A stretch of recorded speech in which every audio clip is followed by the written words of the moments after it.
Hello, everybody. It is Saturday, February the 1st, 2025. Happy February, everyone.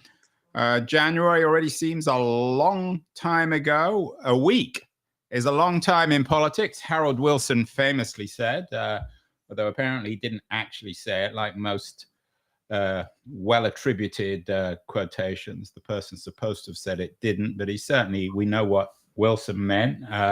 That things change dramatically. And certainly a week is a long time in tech, especially on That Was the Week podcast that I do with Keith. Last week, Keith was asking whether Trump's America is now an oligarchy controlling the world. But since then, we've had what Mark Andreessen calls AI's Sputnik moment. And Keith has borrowed the term from Andreessen to define this week's newsletter. So, Keith, a week is a long time in tech, isn't it?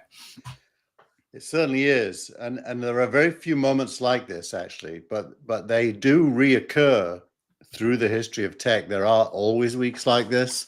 This week probably was inevitable. No one knew why or where it would come from, but basically the entire business model of AI has now been put into a state where it has to be understood because of DeepSeek. Yeah, one of your teachers, Lenin, famously said that sometimes a whole century happens in a week. Have we had a century of events in technology in a week, Keith? Is this a paradigmatic moment? Well, we've certainly handed their ass to them for those who have predicted that AI has peaked. AI clearly has. Who said AI has peaked? Only Gary Marcus, who's made a career out of it. Yeah, there's a few followers of his that kind of agree with him, and it is true that squeezing more juice out of training large language models, throwing money at GPUs, is producing diminishing returns. That's true, although I don't think it's peaked. It's just slowing down. Well, let's be clear, though, on what's happening, because not everyone watching, especially my podcast followers, are not as tech savvy as you.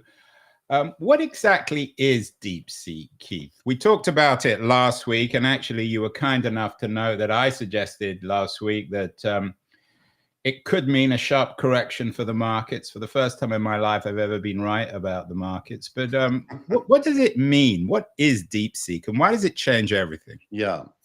Well, so DeepSeek is more than a single thing. Firstly, it's a model called R3, which is some time ago was made, and R3 is the equivalent of OpenAI's large language model, and it's basically huge and is very good at answering questions and helping you with problems that you want to solve. It's as good as OpenAI, and it was trained on, we now know, roughly $1.5 billion worth of investment, which sounds to most people like a lot, but it actually isn't a lot in the AI arms race, is it? It's roughly 1/100th of what OpenAI says it needs, and it's even less than that compared to the $500 billion Stargate project that OpenAI is now, which we talked about last week, which is the strange bedfellows of Donald Trump, not Elon Musk, he's out of it.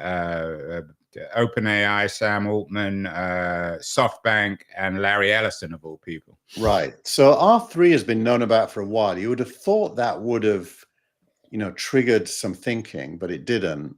And so last week, R1 was released by DeepSeek. And what R1 is a reasoning model. That is to say, it doesn't just answer questions, it can reason, and even better, it tells you its reasoning. It shows you its reasoning as it's doing it, and then it gives you the answer. And it compares to the O1 and O3 models. We'll talk about O3 in a minute, because OpenAI released O3 yesterday, well ahead of schedule, partly in reaction to all of this. Probably more than partly, Keith. Yeah. So it's a reasoning model, and it outperforms pretty much every other model by most of the test criteria. And it was trained for about $6 million as an additional investment by using something called reinforcement learning. And it was an interesting piece, Keith. You didn't have it in the newsletter. I forgot to send it to you, by Marina Hyde, who's not a tech writer for The Guardian, suggesting that if indeed, as some people suggest, DeepSeek, quote unquote, borrowed a lot of their data, it's appropriate for OpenAI because they borrowed it from all of us. So is there an element of piracy here? Where did they get all this data? Actually, they don't need the data for R1. What they do is they send questions to OpenAI using its public API and pay. They look at the answers and they learn from the answers and train their own model on OpenAI's answers. So OpenAI was, and Musk has always been very critical of this, OpenAI really was open. Some people suggested it's actually more of a closed AI, but in this sense, DeepSeek used OpenAI to build a better model, or certainly a better model in economic terms. Yeah, less money. So Andrew, Azim Azar's listening or watching, and just noted that he. Oh my God, he's a smart guy. We need to get him on. Say hi from me. Hi, Azim. I didn't see you at the at DLD this year. But he makes the point that as far back as the 31st of December, he wrote Exponential View is his which is an excellent. We need to include him more. We should get him on the show. He's from Golders Green, Keith. He's too clever. He'll make us look stupid. Well, that's not hard. I'm only joking. As for me, you are clever though. Anyway, he's very good. Anyway, he's been ahead of the curve, and he's been talking about this stuff a lot. But I even think you, Azim, didn't quite connect the dots between R3. I mean, I'm going to guess you were a little bit taken about last week as well, that you didn't have 2020 vision. If you put a comment, you're talking to Azim or me? Azim. Yeah. But you, Andrew, speaks back. Yeah, I'm famous. My brand is very much associated with stock market prescience. You connect also with an interesting piece from Steven Sinofsky, very smart guy, who argues that, or maybe you don't put it in, but you connect it with me. DeepSeek was inevitable. Everything always looks inevitable in retrospect, but was there a degree of inevitability about this? And now that the floodgates, Keith, have opened, are we going to get more and more DeepSeeks? Is it going to become, as some people suggest, totally commodified, this market? Yeah. Well, look, Stephen, for those who don't know, was extremely senior at Microsoft, running, I think, Windows and the operating system. And this piece is a broad view of history of tech, where he makes the point that putting money behind scaling up an innovation is always the first phase, but there is never, in tech, there's never been a timeline that didn't include reaching the end of scaling up and the start of scaling out. And what he means by scaling out is that an innovation becomes commoditized, where it can now spread almost for free everywhere. So this is more than Moore's law. Moore's law just means exponential, more and more power. But there's a certain moment where the technology becomes essentially productized. Is that fair? Productized or applied, or both. And I think applied is more appropriate in the context of AI, where every developer can now use the DeepSeek API almost for free to build whatever logic or back and forth they want. You and I talked about you.com, and I had an interview with the guy from you. I don't know what that will mean. You do a good job, though, in your editorial, Keith, noting who it isn't, what this Sputnik moment, what it means for all the players. You say that for Meta, it's a very concerning moment. Why is it such bad news for Meta? Well, Mark Zuckerberg has, for the longest time, struggled to find a canvas that people use for tech that he owns. He really doesn't like Google owning Android and iOS being owned by Microsoft, by Apple. He's an application on smartphones, and he's a website on the internet. What he really wants is to be the first place people go before they access each other and information. He wants to be the plumbing. He wants to be the plumbing. And his play has been to build an open source AI that can be used everywhere for free.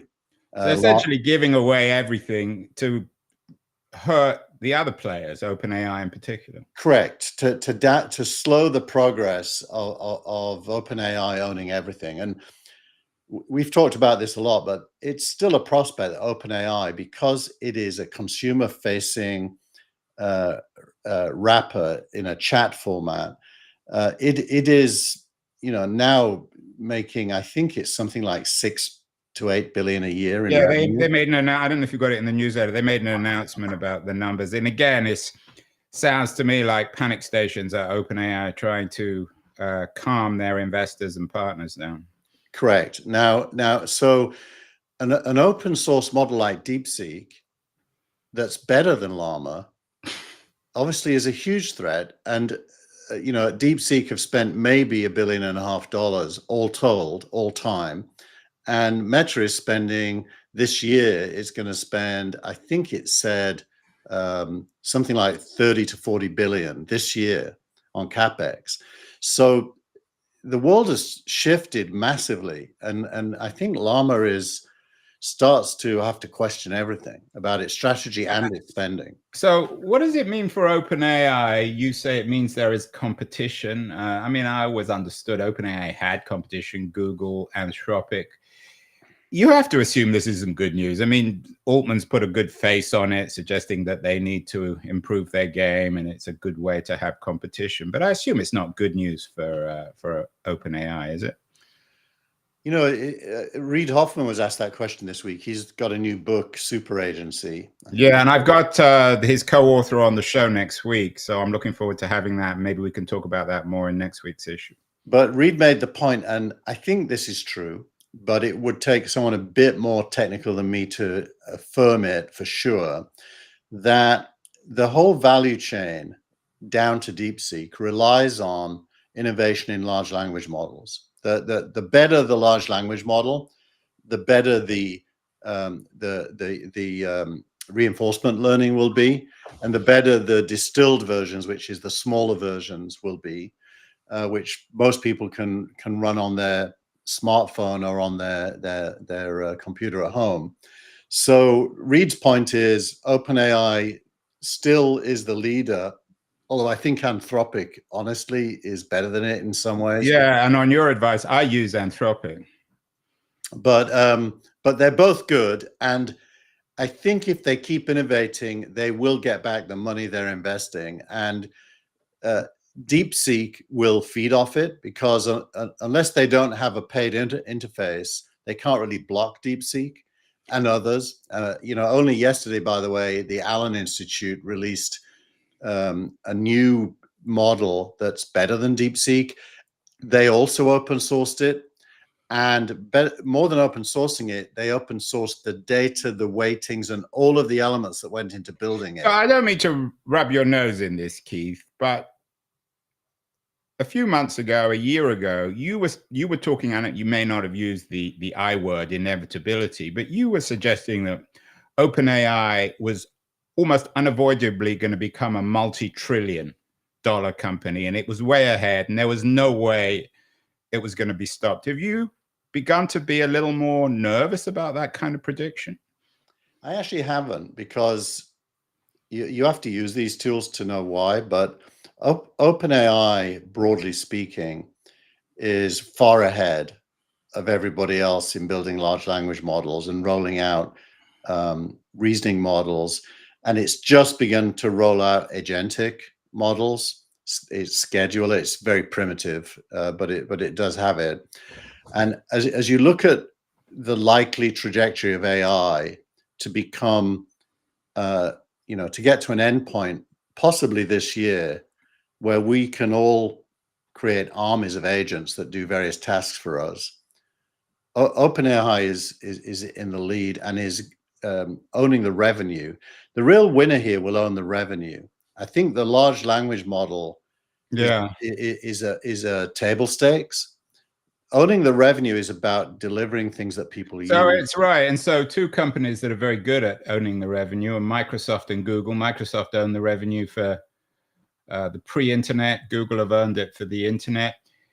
You're ambivalent on Microsoft. You say for Google, it's more bad news. I mean, you've always been rather bearish on Google. If you look at the stock price, I don't think most people agree with you. Why isn't this good news for Google? I mean, Google is so invested on so many fronts. Surely slowing OpenAI down is actually good news for Google. Well, I think if you look at the world through Google's AI team, they're probably in third or fourth place, quality-wise. They're first by some criteria, but it's the Champions League, Keith, is the model. If you're in third, you still get in the Champions League. They're probably happy with that. They don't need to win the league because they've got lots of other games going. Yeah, but wait. I said by quality. So you're right on quality. They've done a great job. They're in last place on revenue, because the only place you use Gemini is if you own an Android phone. It's built in, but it doesn't get a lot of use there. Last place after who? Microsoft and OpenAI. Who else is even in this league at the moment? I would guess that even Amazon's making more money from AI than Google. Wow, Keith. I'll have to tell Ruth Porat to Google that. You may have to go in and get them to pull their socks up. So they're making less money from Google's making less money from AI. Anyone from Google listen to Keith Tier on this one? Well, than Amazon? But Andrew, that's the interesting thing. AI revenue has become a consumer-facing proposition. It isn't a business-facing proposition. Businesses with engineers can build stuff almost for free now using AI without paying anyone. But that isn't true of consumers. And so Google is really, really bad at distributing to consumers. You would think it'd be awesome because of search, but it isn't. And even Microsoft isn't that good. It's a business. So for Microsoft, yeah, you're going to get banned from Google, Keith, for this. What about Microsoft? Is this good or bad news? A bit of both. Microsoft was the first to put DeepSeek into its cloud service this week. Why? Well, because it's good enough, number one, and number two, because they don't have to pay for it, and they do pay OpenAI. So. But it's not real money. It's investment money, isn't it? It's tokens. Well, it's real money for Microsoft because they have to build the cloud servers that service the whole thing without getting paid by OpenAI.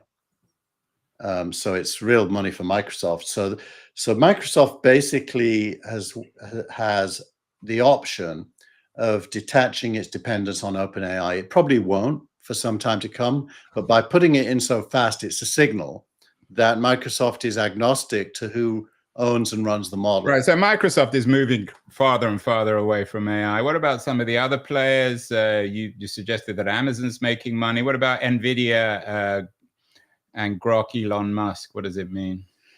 Well, I argue that the impact on NVIDIA is massively overstated, that everyone's still going to have to innovate large language models. Everyone's still going to have reinforcement learning and RAG, which is basically when you put your own data into an AI.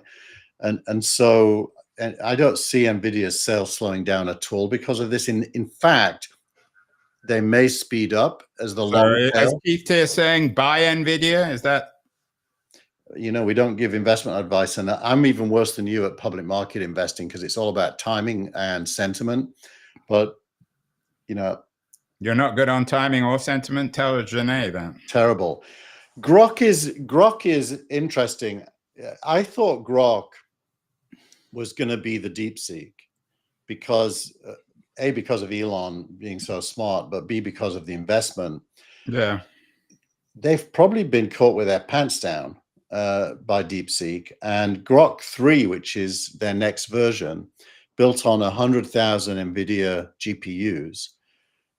Where, by the way, one of the learnings from DeepSeek is the communications between GPUs on the network of GPUs is the key to being able to do it. That's where DeepSeek innovated. That's also where Grok has innovated. Well, I think some people, Keith, are going to be thrilled with the fact that Elon Musk got caught with his pants down. We will see so much changes in a week. Let's move on to some other stuff. This wasn't the only news of the week. So you've got some really interesting essays. One that really caught my attention from the Washington Post, from Vlad Tenev from Robinhood. An investment revolution is coming. The US isn't ready for it. You've been predicting this for years, Keith. It's the foundation of your startup. What does Tenev say here? Why is it so important? And do you agree with him? I'm not sure you're even on the same page quite as him. I don't think I'm exactly on the same page as him. He's really focused on where crypto meets shares. And he's talking about tokenizing assets and being able to trade them. I am a believer in that. For example, it astounds me that we still have mortgages rather than tokenizing fractional ownership of residential property and having co-owners who can make money as the value goes up. It seems obvious to me that at some point, tokenizing assets and being able to trade them is going to be a thing. And that's really the core of what he writes about. Tokenizing private company stock is his focus. Now, at SignalRank, we securitize private company stock. So we buy private companies. We've now done 24 Series Bs in the time we've been investing since May 23, which we're number 2 in the world at doing B rounds, which is shocking even to me. Only Andreessen. You won't win the league. You get into the Champions League if you're number 2. So basically, we're bundling together B rounds, and people buy a SignalRank index share. Yeah, but let's go enough SignalRank. You always Robinhood. This is no, but you asked the question and you associated it, and you're right to do so, because he's talking about tokenizing private company stock, meaning normal people who are not accredited investors can own high growth private companies. Yeah, and I think, it's the D word, democratization. Always the promise, often disappointed when it comes to tech. But Tenev is saying that you can do it through crypto, but you're not. For the guy on the street, the cab driver who fancies a little flutter on some AI startup, they're not going to be able to do it through you. They can do it through tokens, though. Well, that's where Tenev gets it wrong. Private companies grow according to a law called the power law, which means that almost none of them make money. And individual retail investors, even if they use tokens, are going to be very bad at picking private companies to invest in. Okay. And private investors, private companies, by the way, won't want them to, because they're subject to all kinds of regulations. So the real trick with private companies is being able to de-risk the investments, which you can do through an index approach, but not through a single company picking approach. And that's the key to it. So can't you combine your startup with what Robinhood's doing? Yes, you could. We could certainly tokenize. Why don't you open up your platform to tokens? It's a constant conversation whether we should. It is a non-proposition in the US due to SEC rules. Okay. But you could do it overseas. Interesting. Well, that will be, we'll come back to that. Another very interesting piece you linked to, something quite different, from Lydia Polgreen. Something extraordinary is happening all over the world. Immigration is big, but of course the political forces against immigration. I was particularly struck with Musk, who seems to have one foot very much in each camp on this. On the one hand, of course, he's an example of an immigrant and an innovator. On the other hand, he's funding all these anti-immigration parties. Tell us about the Polgreen piece. It was from the New York Times. Yeah, and to be honest, if it hadn't just come out this morning, I would have added Frank Furedi's piece on this on his Substack, where he talks about the need to end immigration to preserve cultures, and Frank Furedi, an ex-Marxist, now an extreme reactionary, has been on this. Well, he's an old teacher of yours, so he's a nice guy, a Spurs fan, but I think his politics are appalling. But anyway, go on. Well, so I think this article points to a very important debate. This article is really saying that the populations of the leading economic nations are shrinking, and immigration is required just for economic growth. Furedi makes the point that economic growth comes from innovation and technology and productivity, and that immigration is basically a BS, and that most immigration hasn't been motivated by Well, that. let's leave Frank out of it. What about Musk? I mean, how can he be on both sides of the debate? On the one hand, he is the model of the global innovator coming from South Africa to the US, traveling around the world. And on the other hand, he's funding these anti-immigration parties. How can you do both? I think what he's against, I think you have to get to the next level of detail below the word immigration. He's against open door borders that are uncontrolled, which probably everyone, yeah, I was going to say probably everyone is. He is strongly for immigration of using H-1B visas in the US and equivalents elsewhere of skilled workers coming in to do jobs that they're needed for. And, you know, for example, semiconductors are going to grow over the next few years, and there's a million shortage of engineers who can do semiconductor development. So very high skills needed. I think he's wrong on both counts. I think if you look at the US as an example, unskilled immigration, especially of young people, and this is where I disagree with Frank as well, and I agree with the Times article, unskilled immigration to do, you know, for example, agricultural jobs is completely necessary and needed in the short term. And so some of the anti-immigrant sentiment is irrational. To put it mildly, to use a nice word. And I think Trump understands that. Now, Germany is a totally different case. Germany more or less has had open borders, and its culture has been completely transformed by those open borders. And normal Germans are pissed off. I don't want to get lost in this. I would strongly disagree that Germany has open. You sound like some AfD person. Germany doesn't have open borders. It totally does. If you look at the numbers of immigrants. But that doesn't mean it's more generous with immigrants, but it doesn't have open borders. Not anyone can just go to Germany if they feel like it. Well, I think you might find that's not true. Well, let's leave that one. They failed to pass a law yesterday to try to stop it. The CDU put up, and it failed. So, well, the one thing that's another subject. Anyway, let's wait, because you always avoid the difficult points.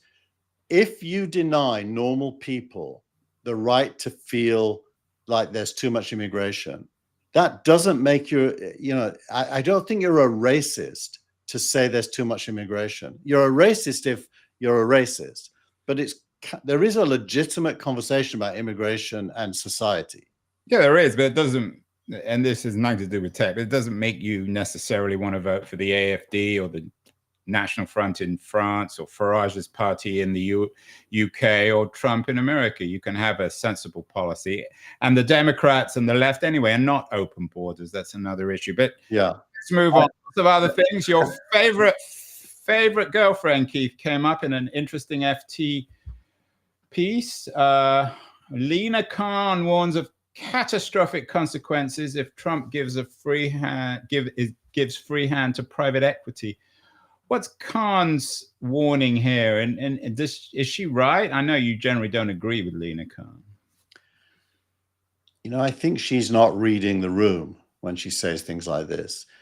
In a week that DeepSeek undermined billions and hundreds of billions of dollars of investment in US AI, she's focused on the danger represented by the American companies, not the need to out-innovate. And it's the wrong focus. It's just a mistake. And it comes across to me as ideological, primarily, not practical at all. Yeah, well, I expected that. You're not a big fan. One other piece before we get to Startup of the Week, which I thought was particularly interesting, was Bill Gates wants to tax the robots that take your job, and some say it could fund UBI, Universal Basic Income, to replace lost wages. Gates is a very thoughtful man. What do you make of this? I think it's pretty closely aligned to Sam Altman's WorldCoin. And Albert Wenger's ideas on a world after capital. Yeah, and as you know, I'm a big fan of the idea that if capitalism can create abundance through automation, it would be a tragedy if the abundance was concentrated in a few rich people's hands. What capitalism can deliver is a true liberated human race if the proceeds of automation, robots in Bill Gates's language, are used to raise everyone up.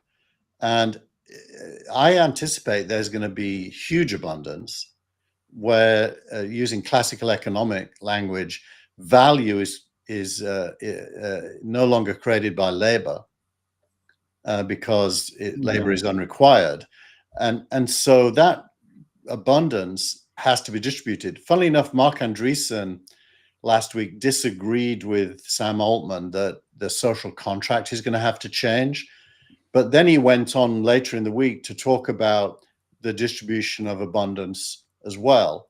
So I think ultimately everyone has to focus in on that discussion. Right, there was an interesting interview, and I forgot to connect this with you, with Steve Bannon, who is very, very critical, unkind about Andreessen and the rest of Silicon Valley, distancing himself as one of the MAGA figures from Andreessen and Musk and Gates. And I think that this is the opportunity for people like Gates and maybe even Andreessen and Altman to start thinking about a new politics of taxing the robots, for example, that actually offers an alternative to the MAGA movement, because it's time. It's one thing to come up with theories, but there needs to be some politics here. So I thought that was a particularly interesting piece. Also interesting there, Andrew, is that is a point at which Reid Hoffman, Sam Altman, Andreessen, and Musk could theoretically converge. Yeah, because they're going to get, I think most people assume that at some point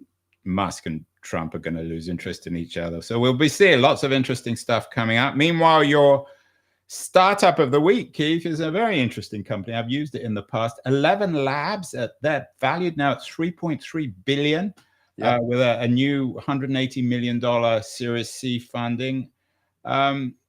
Is this an example of AI now becoming sort of consumer friendly?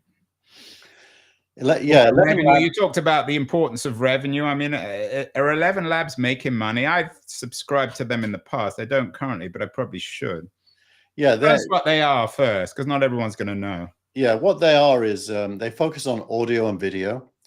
So, for example, Andrew and I could use 11 Labs to learn our voices. We already do, Keith. This is a complete AI product, right? We could also... You're not looking at the real Keith Tier or Andrew Keen here. These are... Keith is an 11 Labs produced bot. Well, that was my second point. We can actually make avatars of ourselves with lip sync. So you can give it a script, a voice or voices, and avatars, and it can create a completely digital version of this podcast or this video blog. We could do Azim Azar, and then we could just steal everything, all his wisdom, and create a bot. Or we could make him say things he doesn't agree with as well. Yeah, well, you do that with me all the time. So is 11 Labs, we should start playing with it again. Is it really a revolutionary product? It's very good. Let's say that. It's leading edge in what it does. There are a couple of competitors emerging now. I think it's a British company, if I'm not mistaken. Yeah, but that's a lot of money, Keith, for an audio startup. Well, $103 billion valuation for an AI audio product. Well, if you think DeepSeek spent 1.5 billion, 180 million ends up not being that much. Arguably, 11 Labs has easier training and doesn't need as much capital. But I can tell you this: the UK is really bad at finding the ability to write checks. DeepMind is the good example. They sold to Google for just about double what 11 Labs just raised. And 11 Labs and Mistral, for that matter, in France, neither one of them look like they can survive due to the European investing ecosystem. Can one of the player, could a Meta or a Google or Microsoft, could they acquire 11 Labs and get away with it now, especially in the Trump regime? Well, they could definitely get away with it. The question is, if I was 11 Labs, I wouldn't want to sell. I would want to try. I'd attract American capital, which, by the way, is what they did, and I'd effectively become an American startup, even though you're started in the UK. It's the only way to get the capital. Well, I think it's a good product. Interview of the week. Keith is always kind enough to give one of my interviews with my old friend Nicholas Carr. Has a new book out, Super Bloom: How Technologies of Connection Tear Us Apart.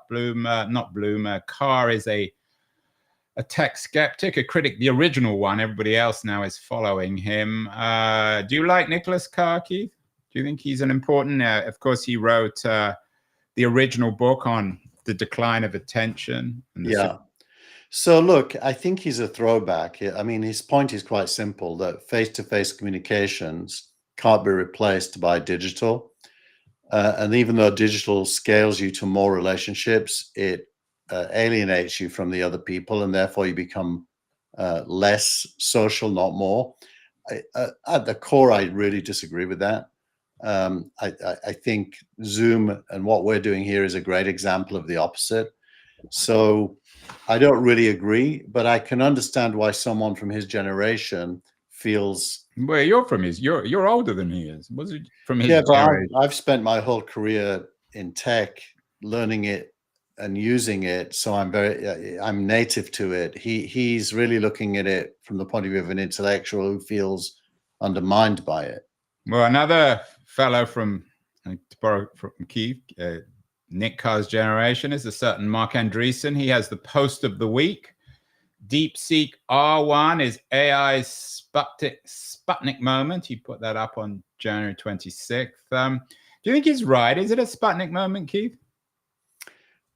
In my editorial, I interpret that as meaning the trigger that forces everyone to innovate better, because Sputnik didn't end up being a winner, but it did catalyze JFK. Right. So just to be clear, historically, the Sputnik was a Russian, Soviet satellite launched in October of '57 that triggered what now we call the Sputnik crisis and the American response through NASA and massive investment in space technology.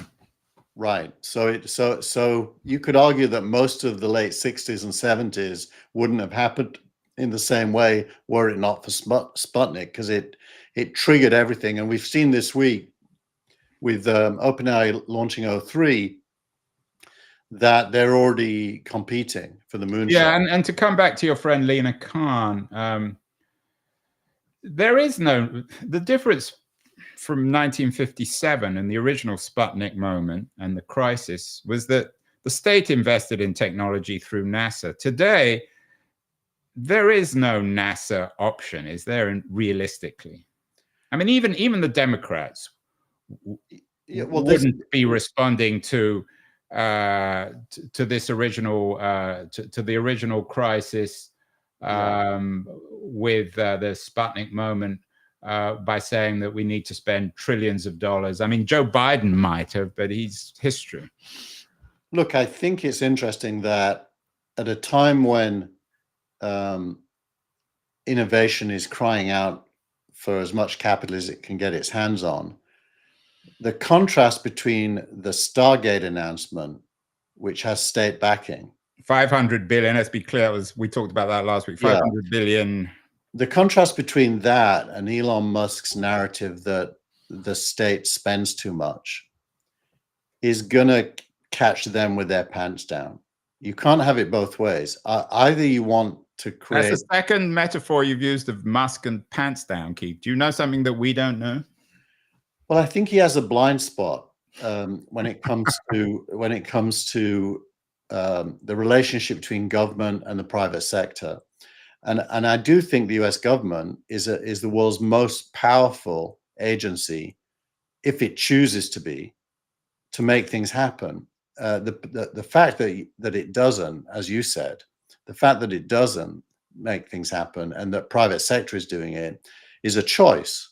It's not inevitable. So do you think that they chose the wrong narrative, the Trump people and Musk? They should have said, look, we're going to save trillions of dollars or certainly hundreds of billions of dollars in wasted government bureaucracy, but we're going to put that money into some AI response rather than just giving it back to people with taxes. Yeah, we've talked about it on the show. I think the right narrative is modernize the government, not shrink it.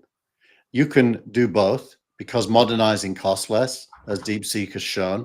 So you can modernize the government, make it better, deliver better, including NASA, by the way. Why isn't NASA as good as SpaceX? Well, because it hasn't been modernized, and you know that therein lies a big narrative. I generally am not anti-government, but I'm anti-waste. I align with Elon on anti-waste. But well, no one's for waste, Keith. I mean, well, unfortunately, we are all, pathetically,